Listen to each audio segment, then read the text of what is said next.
Welcome to another episode of MLV Speaks, where we bring you all things MLV. We're highlighting business owners, politics, events, and people who uplift and inspire our communities. I'm your host, LaRonda Griggs, and these episodes are powered by Terrell Wright of Metroplex Mobile Studios.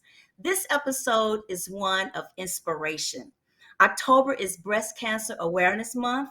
It's a time for us to honor those who have survived and also to remember those that we've lost. It's a time also to educate, uplift, and remind every woman and every man that your health matters, and most importantly, that to raise awareness for early detection because that can save lives. Just to give you a little bit of statistics, every year about 1 in 8 women in the United States will be diagnosed with breast cancer during her lifetime or his lifetime or her lifetime. That's more than 300,000 new cases expected this year alone. And while it's kind of not very common in men, about 833 men will also be diagnosed with breast cancer. So we see that breast cancer doesn't discriminate. It touches families, friends, communities everywhere. And all those statistics can give us a good gauge, but it really means more when we hear it from someone who's walked this journey. I am honored today to introduce our very special guest to you. Nicholee, we call her Nikki or Nikki Pooh, was born and raised in the MLV area. She's married 31 years, a proud mother of 2 daughters, and a grandmother to one. A Madison High School graduate of class of 1990, Nicholee served 2 years as a police dispatcher in the Venice City Hall.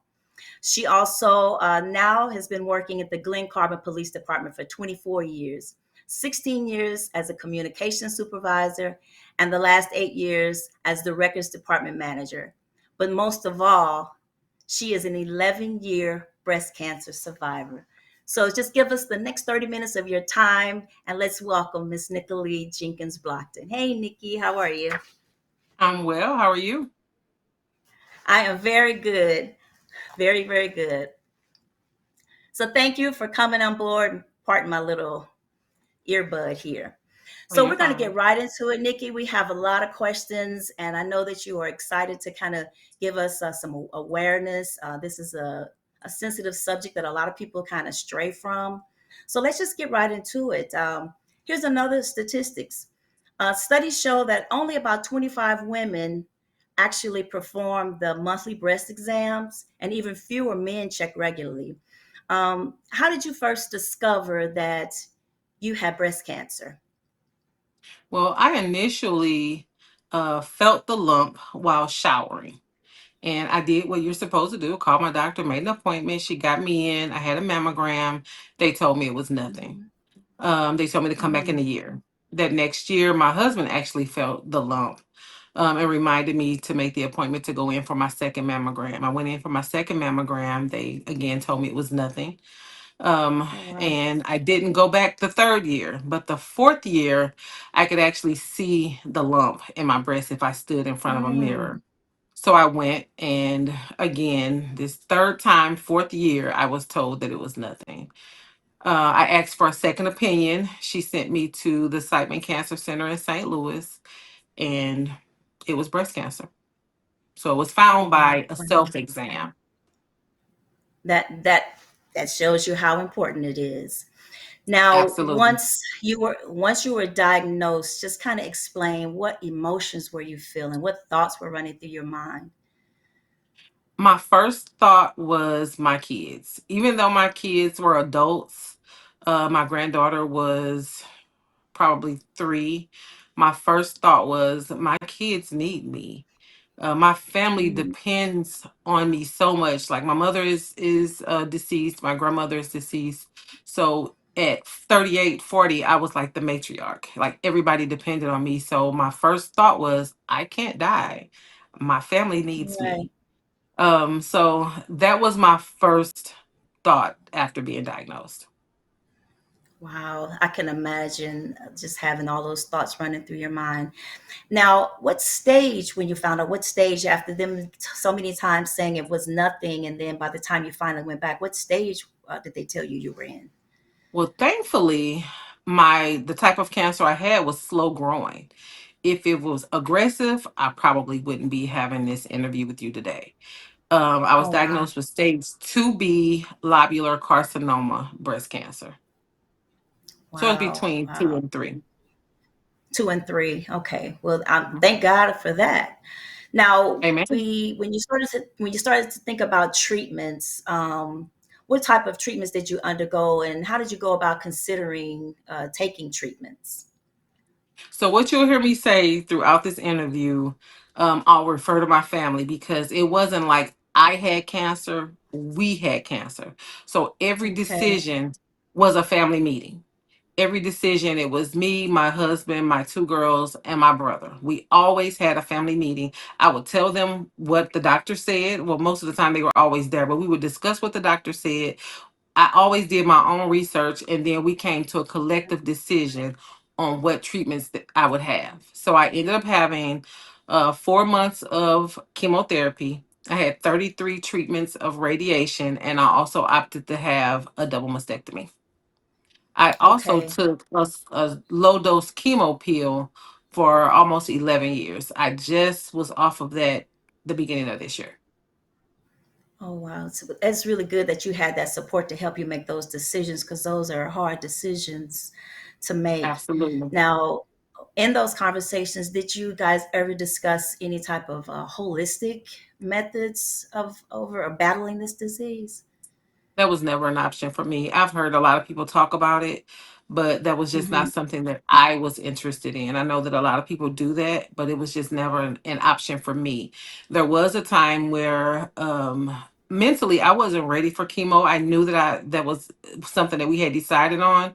And the first treatment I was supposed to have, we pulled up in the hospital in the parking lot and I had a full-blown panic attack, and we went in, and at the time they were saying, my case was so something that they had just never seen before because they couldn't tell if it had got to my lymph nodes. So they talked about doing an experimental treatment, a trial drug. But we took the paperwork, we thought about it, and then we decided to do the chemo. When I went back and actually had the chemo, mentally I was ready. I went in with my chin up, chest out. There was no crying, none of that. It was a little fear, but I was fine. But you're fine. Good, good. Now we can Mhm. kind of let's move on to maybe like your emotional and mental health when you were going through these things. I know there was a lot of emotions. Going through chemo, what were you experiencing? How was it? Did it make you feel sick? Or did it make you feel, well? How did it make you feel? I rode through chemo. My second treatment, they tried to speed it up a little bit, and I think Hmm. the speed of it is what made me sick. I was sick for probably 3 days after my second treatment. Other than that, I was fine. I always had family members with me, so we would watch movies, we would read books, we would play games. Treatments Hmm. lasted between 2 and 4 hours, and we just stayed busy, laughing and joking about it. Like I said, my second treatment is what knocked me on my butt, but other than that, I rocked and rolled through treatment. So it sounds like you had already gained the confidence and the courage, I would say, the strength to kind of persevere and fight through this. Were there moments when your faith wavered going through this? There was never a time when I went through um the chemo or radiation that I felt like giving up, so to speak, until 2023. I went through a reconstruction surgery and I developed an infection, and I was in the hospital for probably Hmm. over a month, and it came um one morning, probably about 2 a.m. One of the resident doctors came in. I had my surgical team, I had a medicine team, I had an infectious disease team, and they could not figure out what was causing this infection. And one of the days my daughter was there, and I just sat up in the hospital bed and I told her I want to go home. And she said, "You can't go home." And I said, "I want to go home. I'm over this." And she said, "Go home and do what?" And I said, "Whatever the Lord has. I want to go home." But Hmm. quickly, that shows the importance of having a spiritual. support system because she quickly, even Hmm. being my daughter, she quickly put me in my place. And right then I knew, okay, Nikki, you talking crazy. So the fight was on. Good, good. I was just going to ask, you've already explained your support group. You had a wonderful support team. You didn't have to seek any counseling because your support group, they were your counselors. And during this time, um, did you have a change in your outlook on life and anything like that occur for you? Well, I've always traveled and did things that I love doing, but sometimes those things would be put off because of one reason or the other. People would laugh at me because I would post on Facebook the at the end of the year I would have a ton of vacation time, and it's because I just didn't use it. So I started learning to, even if I'm not going anywhere, just take a day off just to relax, just take a day off just to do me. That was pretty much the only Hmm. thing I've changed. I've always eating healthy. I had always exercised, so none of that changed. I just Right. continued doing that.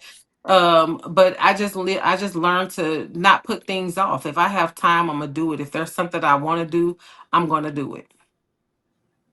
Great, great. Now we're going to continue and talk about the relationship and support.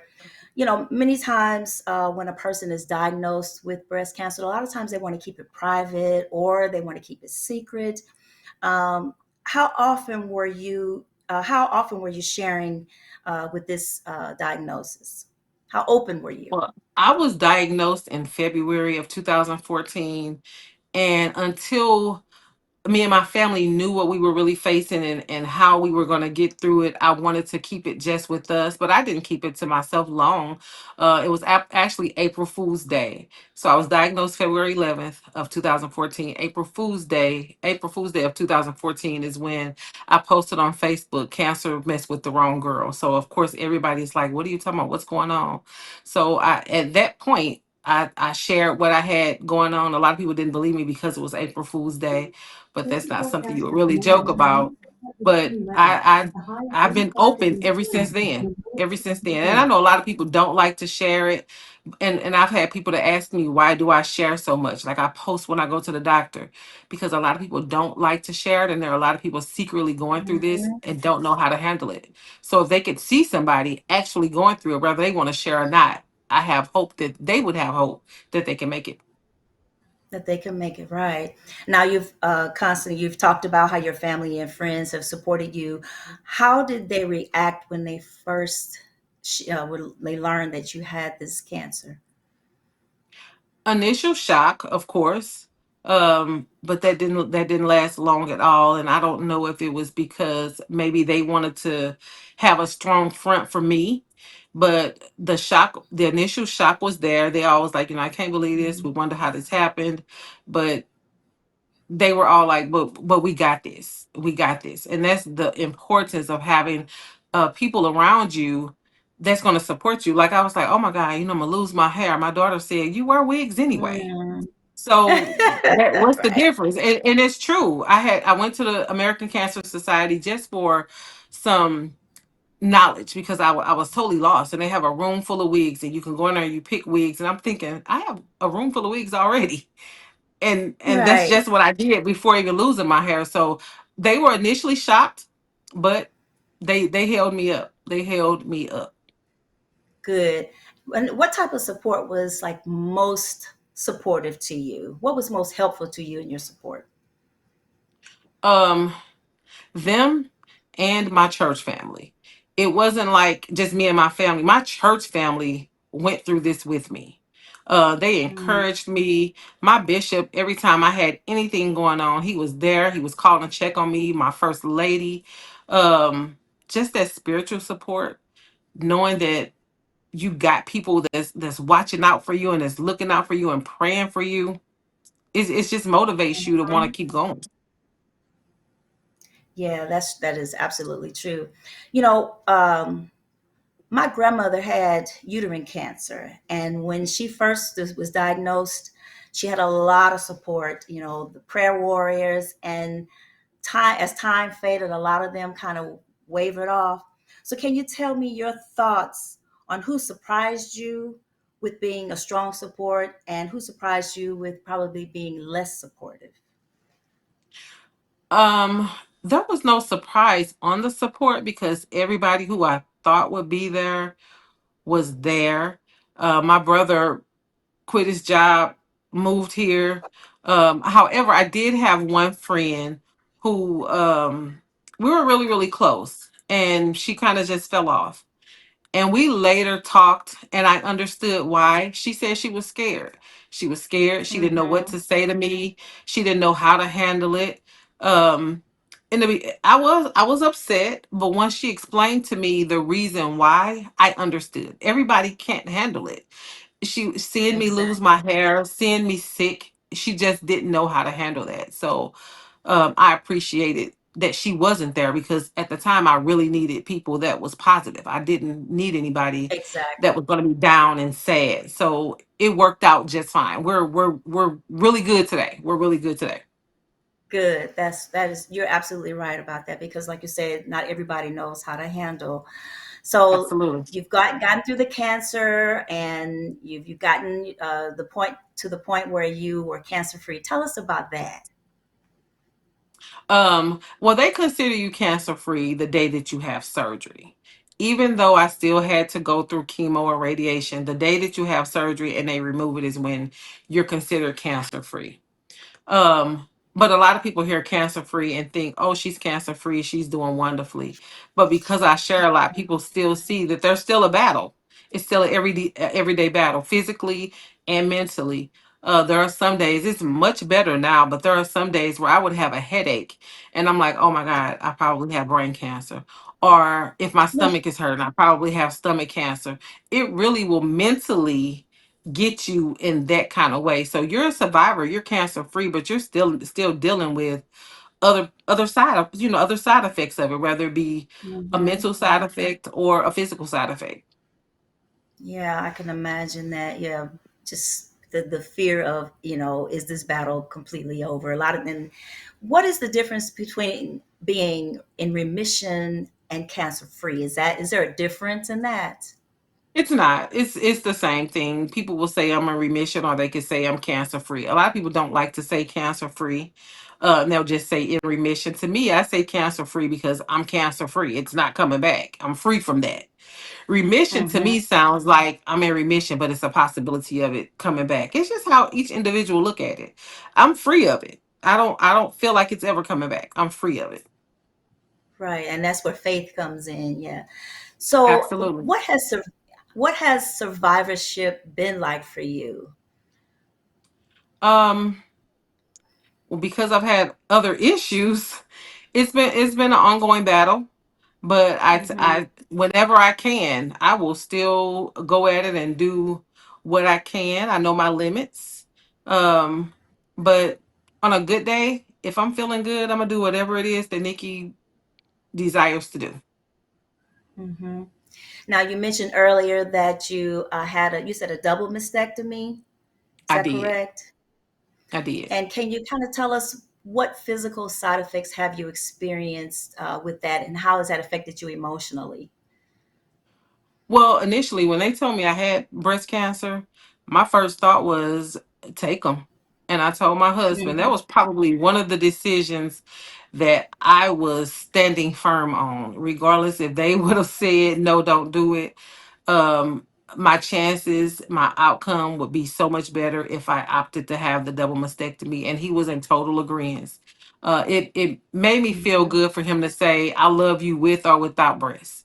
There are so Right. many women who their husbands or their boyfriends left them after they were diagnosed because they just I don't know if their wives or girlfriends wasn't appealing to them anymore. But I thank God for the husband that I have. Even when I opted to Hmm. have the reconstruction, he didn't want me to do it. The morning of surgery, he said, "You're not doing this for me, are you?" And I said, "Absolutely not." But he wanted me to know this was not something that I had to do to keep him. I was flat for um probably 8 years before I went back to do the reconstruction surgery. Okay. Wow. Now, one lady explained to me that although she is in remission or cancer free, she said she still goes through chemo. Can you tell me what follow up care or checkups that you still have to go through? Well, actually, I was released from my radiation oncologist probably 2 weeks ago. I was released from my oncology yearly visits about 6 months ago. However, I had a little scare where I felt another lump. And I went in. Thank God it was nothing. They did all the testing that they needed to do, and it was nothing. So she has put me back on yearly visits.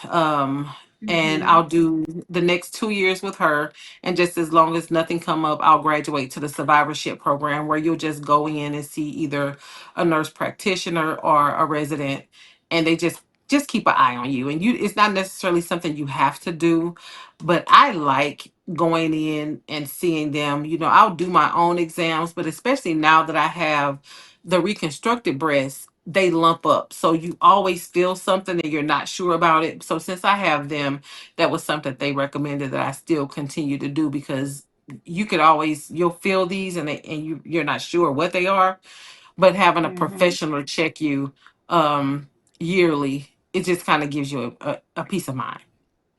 Yeah, that's exactly what I was going to say. Kind of gives you more peace of mind to know.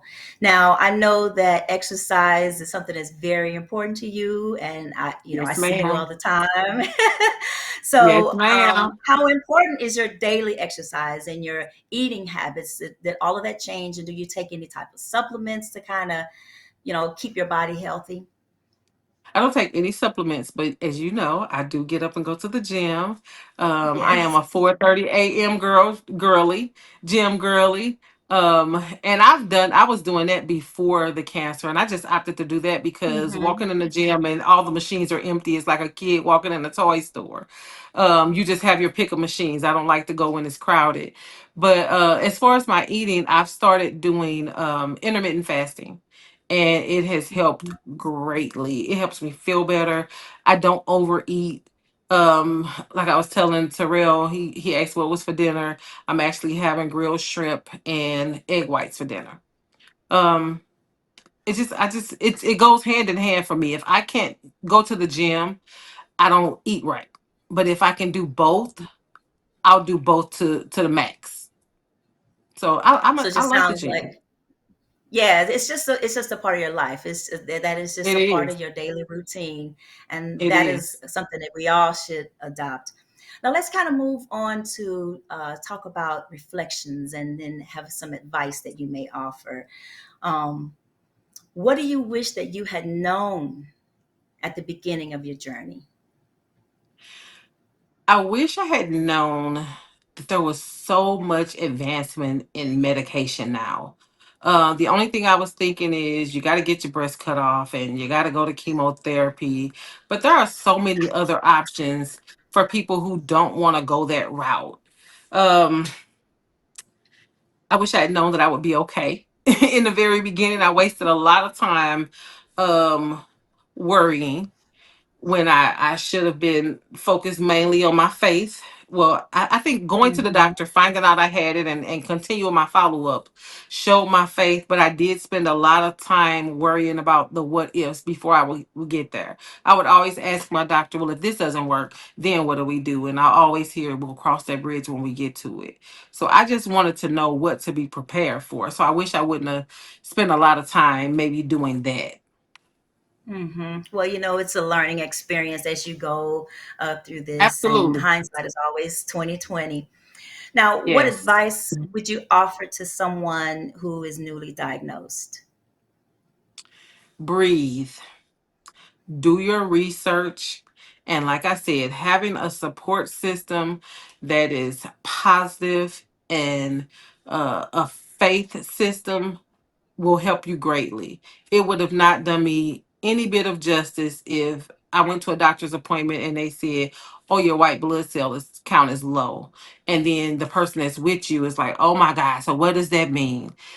But Hmm. if you have people that are just going to help you, that is so important, because we always said that no matter what the doctor said negative, we were always going to find a positive.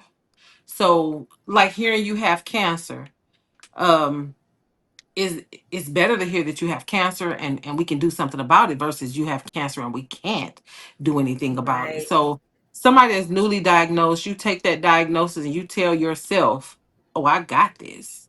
You know, anybody that might be looking at this, if I see that if she can beat it, I can beat it. I am no different from anybody else. I am not perfect. I have not kept all the God's commandments, but if he did it for me, he could do it for you. And that little bit of faith, that little bit of mustard seed of faith is all you need to help you get through something like this. I mean, it's good to have big old faith, but it was some days my mind dwindled down to just that little bit.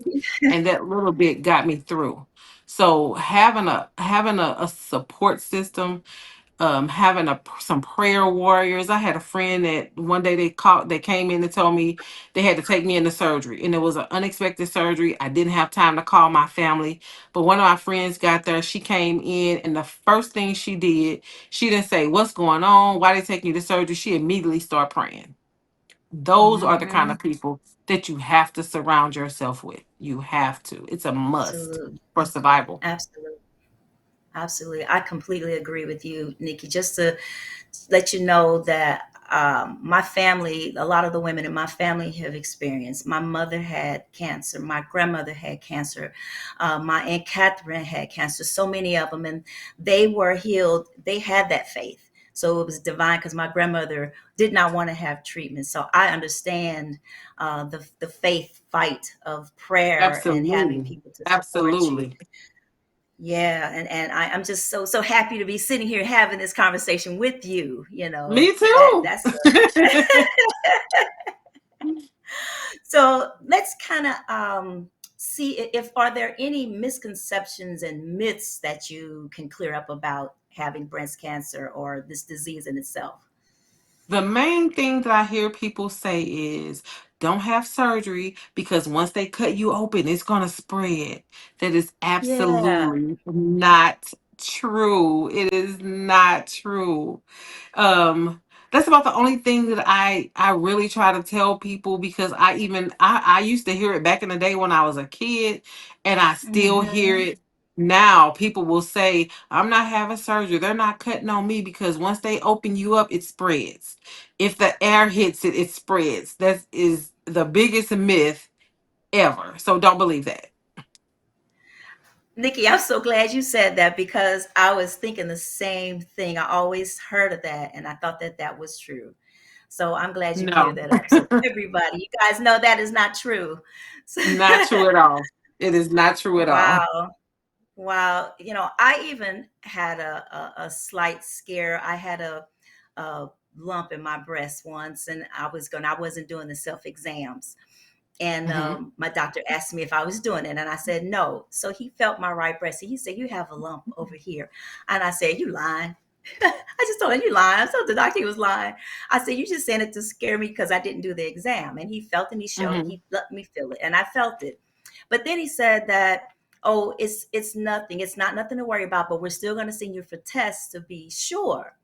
And Absolutely. I went for the test, and sure enough, I went to the Siteman cancer Hmm. clinic over there too. And after, I think they had like 4 or 5 doctors, and they all confirmed that it was a benign cyst, and that they could aspirate it, or it could go away, it could come back, it could spread. And so I didn't do anything with it. And he explained to me, he said, a lot of times when you feel the lump, if it is hard like a rock, that is where you're concerned. But if it's soft, it's probably less of a concern. Did you ever hear anything like that? It's funny that you asked that. I just went to my oncologist to for my follow up with the lump that I felt 6 months ago. So I asked her, since I have the reconstructed breast and I feel all these lumps, I said, how can I know if it's cancer and if it's not? I said, I don't want to have to run over here every time I feel something, which she said, if you need to do that, is absolutely fine. But that's true. If it's hard and you can't move it, it's a mass. If it is soft and you can move it, most of the time it's a benign cyst. Hmm. Yeah, he told me that some of the things that could possibly be a factor is like if you intake a lot of caffeine. So I just started to Mhm. change my eating, and and me, of someone who comes from a family of faith, we prayed and prayed and prayed, and I went Absolutely. back, and now it's gone. So I thank God for that. Well, let's kind Good. of move on to talk about advocacy and awareness. Now, I know that the Sister Strut and the breast cancer is a breast cancer awareness walk, and I'm sure that did you participate this year? Did you participate every year? I do not do the Sister Strut walk. I Oh, do really? do the Making Strides Against Breast Cancer walk. I won't go into why I don't do that walk, but I Okay. favor the American Cancer Society. Like I said, when I first got diagnosed, I needed just somebody to talk to, just some guidance.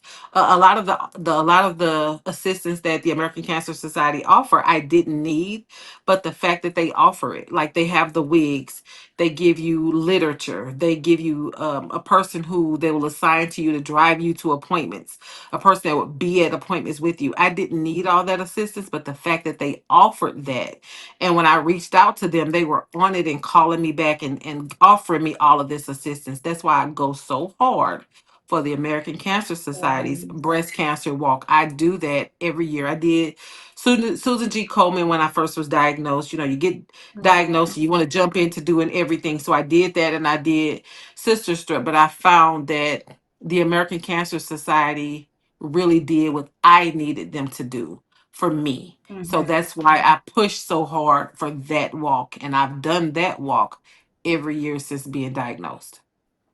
Okay, and I've also heard about virtual walks. Do you know anything about those? Are you familiar with how they work? I don't know anything about the virtual walks. I know the one that I do, they walk rain, sun, shine, or Right. sleet or snow. That walk goes on no matter what. I don't know anything about the virtual walks. That would be good if they did do that. I would have to look into Yeah. that, but I don't know anything about those. I'll see if I can find some more and I can share with you. Now, I do have to ask you this. You know that Okay. I got first introduced to Zumba by coming to your classes. Yes, ma'am. So, would you ever consider having a Zumba breast cancer event, or have you had one? We used to do those for years. It was cha cha for the tatas. We did that for probably 5 years, and then attendance just kind of dwindled. Hmm. So it I just we would just still put out awareness, but we didn't do the actual event. um and like the Venice Rec Center, the Madison Rec Center, they would allow us to use the facility at no charge, but people kind of just fell off from coming. I've had a lot of people ask me within the last few years or so about redoing those, and that would be something that we would look into doing again. I love doing it, and we would get instructors from St. Louis. We even had some from Salem, Illinois, Carbondale, just whoever was available. We would get about 7 instructors that would come and participate in those. We would have gifts to give out. We would have a memory wall where people can write down in memory of those that they've lost or family members. I'm sorry, are you still there? Did I lose you? We're here. I'm still here. It went black for a Oh, second. okay. Okay. But yeah, it's something that I wouldn't mind doing again, but we did it for like 5 years straight, but attendance just kind of fell off. Kind of fell off. Yeah, I would love to become because in the past few years I've become more aware and more cognizant of my health. So the whole, not just exercising, because a lot of times we would exercise and then go hit the restaurants and eat the wrong stuff. Right, right. But yeah, I would love to be a part of that. And if you decide you guys want to do that, I'll definitely support that effort. I Now, appreciate that. my last question I would like to ask you is that is there a message that you would like to share during this Breast Cancer Awareness Month? I think the main thing is being your own advocate. As I said, I went for 3 mammograms over the course of 4 years. I probably should have been diagnosed at 38. The age right now they have for you to get mammograms is 40. People are getting diagnosed younger and younger. So the importance of those Mhm. self exams, I mean, I couldn't stress enough how important doing those are, because one, you can catch it early. Early detection really does save lives, and it's been proven in my case, as well as one of my coworkers' wife had just went to the exact same place and had her mammogram, and she was told it was nothing, and he told her, well, I think I'm gonna have her to go get a second opinion just in case. And sure enough, she as well had breast cancer. So the self Mm. exams, I can't stress enough how important they are.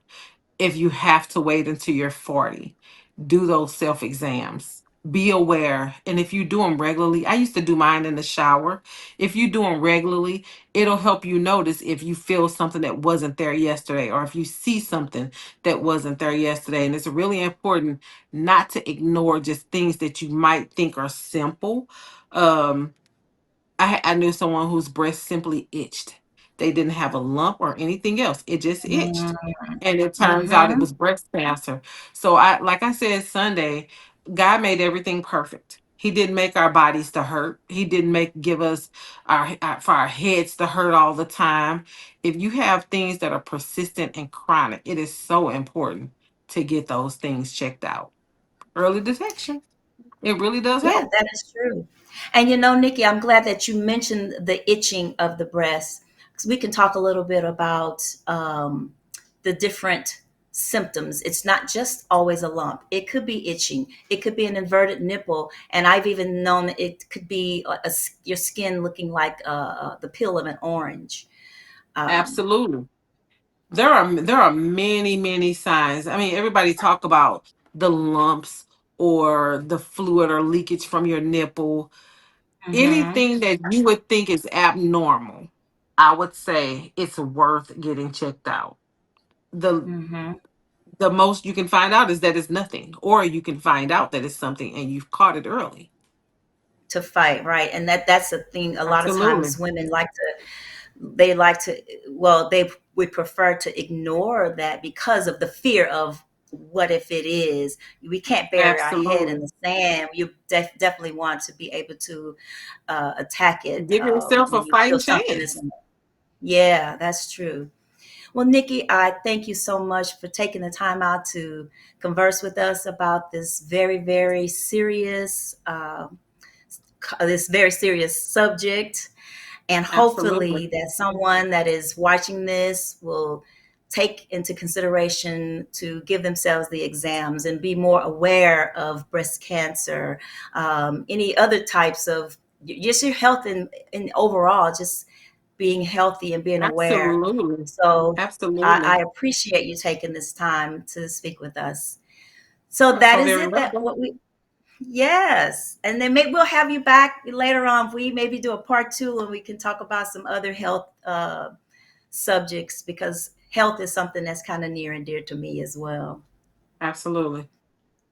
All right. Is there anything else, Nikki, that you would like to add? No, the one thing that you did say about men, men don't tend to think that they could get breast cancer. I'm glad you threw those statistics out, because they very well can. I said Mhm. Sunday, and people think it's funny, but I felt something on my husband's chest, and I said, "Oh no, we're gonna go get that checked." So my husband has had a mammogram. Thankfully, it was nothing. But I don't, Good, I just, good. that's just how serious I am about it. We do not play about any health things in here. Absolutely, Nikki. Well, thank you so much again. And thank you, Thank you. everyone, for tuning in to this episode of MLV Speaks. I am happy to be here to have this conversation with Nikki. And be sure to tune in to our next episode of MLV Speaks. Bye for Thank now. you.